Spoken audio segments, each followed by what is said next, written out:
বড় স্বপ্ন নিয়ে চ্যাম্পিয়ন্স ট্রফিতে খেলতে গিয়েছিল বাংলাদেশ, তবে হতাশাময় এক হার দিয়ে আসর শুরু করে টাইগাররা। ভারতের বিপক্ষে বাজে ব্যাটিং প্রদর্শন করে 6 উইকেটে পরাজিত হয় নাজমুল শান্তর দল। যদিও প্রথম ম্যাচে ব্যাটিংয়ে আশার আলো দেখিয়েছিলেন তাওহিদ হৃদয় ও জাকের আলী অনিক। প্রথম ম্যাচে পরাজয়ের পরও দ্বিতীয় ম্যাচ নিয়ে আশায় ছিল টাইগাররা, তবে কিউইদের বিপক্ষে হেরে আসর থেকে ছিটকে যায় বাংলাদেশ। ওপেনিং পজিশনে প্রথম দুই ম্যাচে ভিন্ন দুই জুটি নিয়ে খেলেছিল টাইগাররা। প্রথম ম্যাচে তানজিদ তামিম ও সৌম্য সরকার ওপেন করলেও দ্বিতীয় ম্যাচে তানজিদ তামিমের সাথে ওপেনিং এ নামেন অধিনায়ক শান্ত। ওপেন করতে নেমে ব্যাট হাতেও দারুণ করেছেন নাজমুল শান্ত। দলের সর্বোচ্চ ৭৭ রান এসেছিল তার ব্যাট থেকে। তবুও পাকিস্তানের বিপক্ষে ওপেনিং এ থাকবেন না তিনি। কিউইদের বিপক্ষে সৌম্য সরকার না খেললেও শেষ ম্যাচে দলে ফিরতে পারেন তিনি। সৌম্য ফিরলে তানজিদ তামিমের সাথে ওপেন করবেন তিনি। নিউজিল্যান্ডের বিপক্ষে ওপেন করলেও পাকিস্তানের বিপক্ষে নিজের পুরনো পজিশনে ফিরবেন নাজমুল হোসেন শান্ত।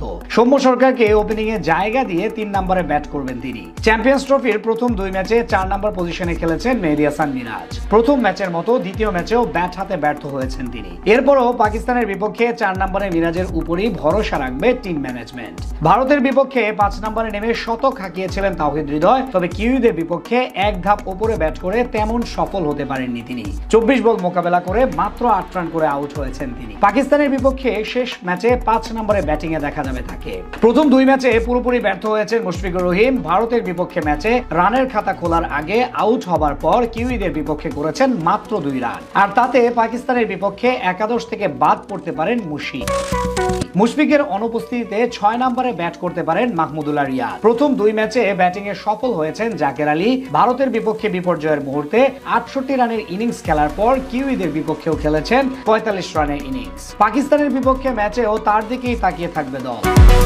স্পিন বিভাগের মূল দায়িত্বটা থাকবে মেহেদী হাসান মিরাজের উপর। ভারতের বিপক্ষে দারুণ বোলিং এর পর কিউইদের বিপক্ষে বল হাতে যথেষ্ট ইকোনমিক্যাল ছিলেন তিনি।